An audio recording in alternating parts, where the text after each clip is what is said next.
Hello friends, welcome to Defence Matrix. तो जब से एएमसीए को लेकर सीसीएस फंड्स अप्रूव किए गए हैं, तब से एक डिबेट चालू हो गई है कि एएमसीए की डिले के लिए रिस्पॉन्सिबल कौन है।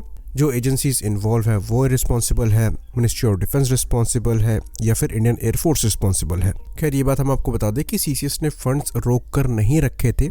सीसीएस से जब फंड्स मांगे गए एएमसीए के लिए, तब उन्हें मिले हैं। अगर हम पास्ट के डिफेंस प्रोग्राम्स को देखें जहां पर हमें सक्सेस नहीं मिली है या फिर डिले हुई है, तो आप किसी एक को रिस्पॉन्सिबल हर एक मामले में ठहरा नहीं सकते।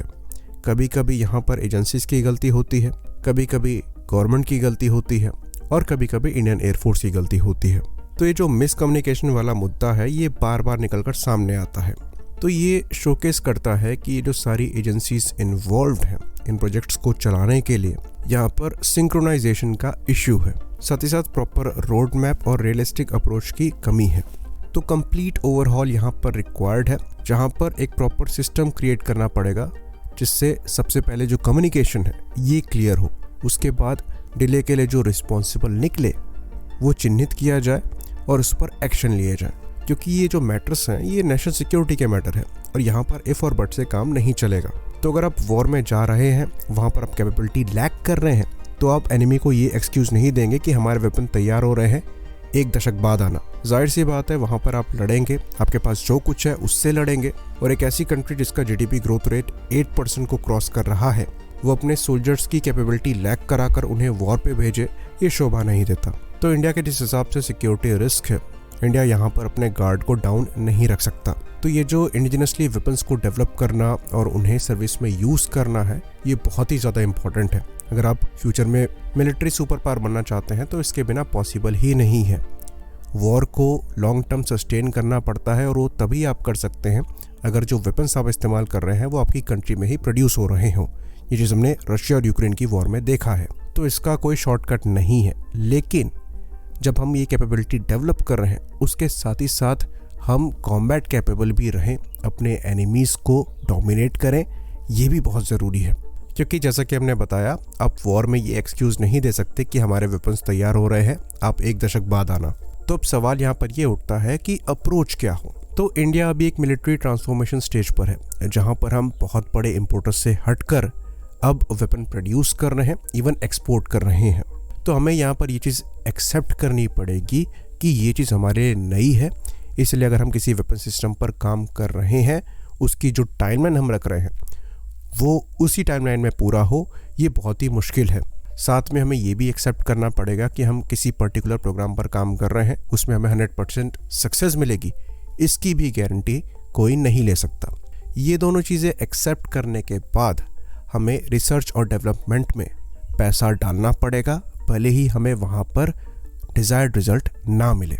बाकी दूसरी जो इम्पोर्टेंट चीज़ है वो ये है कि जिस भी वेपन सिस्टम पर हम काम कर रहे हैं, उन्हें हमारी आर्म्ड फोर्सेस को प्रिक्योर करना पड़ेगा, भले ही इंटरनेशनली आपको उनसे थोड़े ज़्यादा बेहतर वेपन ऑप्शन मिल जाए। इसके पीछे पहला रीज़न ये है कि जो एजेंसीज़ उस पर्टिकुलर वेपन सिस्टम पर काम कर रही हैं, उनके जब प्रोडक्ट को आर्म फोर्सेस द्वारा लिया जाएगा तो उनका कॉन्फिडेंस बूस्ट होगा, साथ ही साथ जो सालों तक पैसा लगाया गया है वो वसूल होगा।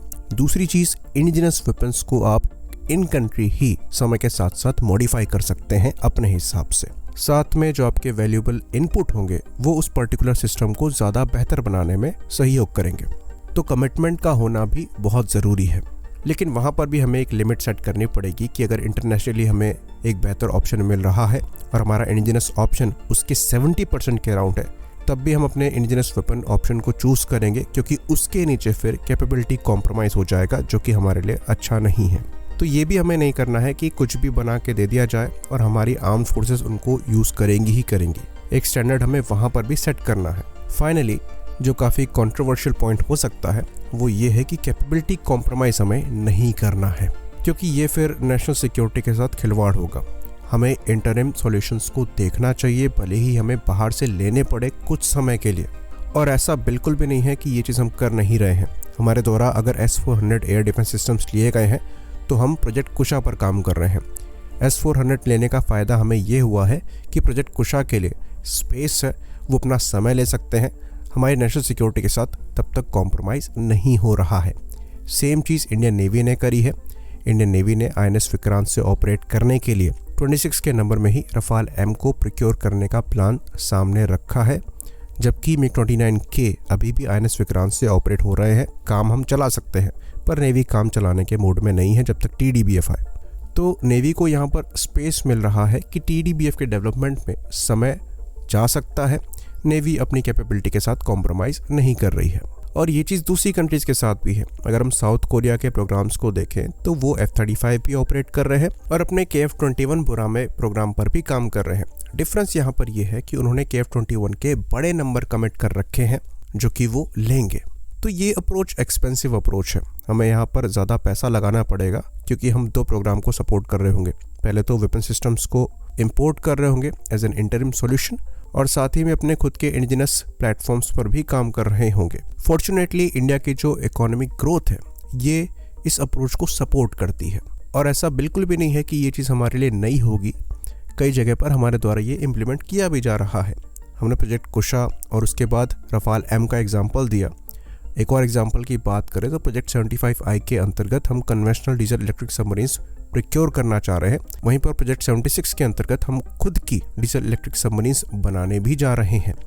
लेकिन ये जो 6 सबमरीन्स इंडियन नेवी द्वारा प्रोजेक्ट 75I के अंतर्गत ली जाएंगी, ये कैपेबिलिटी तो बूस्ट अप करेंगी ही, साथ ही साथ स्पेस देंगी प्रोजेक्ट 76 को, ताकि वहाँ पर अपना समय लिया जा सके। तो ये जो इंटरिम सॉल्यूशन की बात हो रही है, इस चीज़ को हमें सीरियसली कंसिडर करना चाहिए।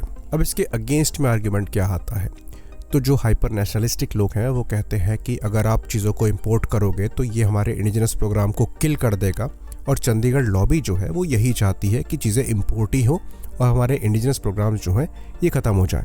और यहीं पर हमारा डिसएग्रीमेंट है, क्योंकि ये चीज़ हमने देखी है कि अल्टीमेटली जब चीज़ें ख़राब होती हैं तो हम एमरजेंसी प्रोक्योरमेंट की तरफ जाते हैं और चीज़ें इंपोर्ट ही करते हैं। चाइना के साथ जब स्टैंड ऑफ हुआ तो तुरंत लीज पर MQ-9 को लिया गया, उसके बाद इजराइल से 4 ड्रोन लिए गए। जब पाकिस्तान के साथ क्लैश हुआ तो तुरंत एयर टू एयर मिसाइल्स ली गई, लॉन्गर रेंज की जो सॉफ्टवेयर डिफाइंड रेडियोस हैं उनका इम्प्लीमेंटेशन तुरंत किया गया। ये सब बाहर से ही इंपोर्ट किया गया, लेकिन तब हम तैयार नहीं थे, हमने पैनिक दिखाया और वही काम किया। तो आप बाहर से चीज़ें इंपोर्ट कर रहे हो, लेकिन आप वो काम तब कर रहे हो जब चीज़ें हाथ से निकल गई। सॉफ्टवेयर डिफाइंड रेडियोस की बात करें तो इनके इम्प्लीमेंटेशन को लेकर पाकिस्तान के साथ जो क्लैश हुआ उससे पहले से ही काम किया जा रहा है, लेकिन तब तक हमारे पास ये सिस्टम नहीं लिया गया था। अल्टीमेटली हमारे द्वारा BNet SDRs को लिया गया, और इनके लगने के बावजूद इंडिया द्वारा खुद के SDR-1 और 2 पर काम किया जा रहा है, जो कि इनको अल्टीमेटली रिप्लेस करेंगे। तो काम वही हो रहा है, पर समय बर्बाद करने के बाद। बेटर क्लैरिटी रखी जाए और कॉम्बैट एज मेंटेन रखा जाए ताकि हम ये पैनिक बाइंग अवॉइड कर सकें।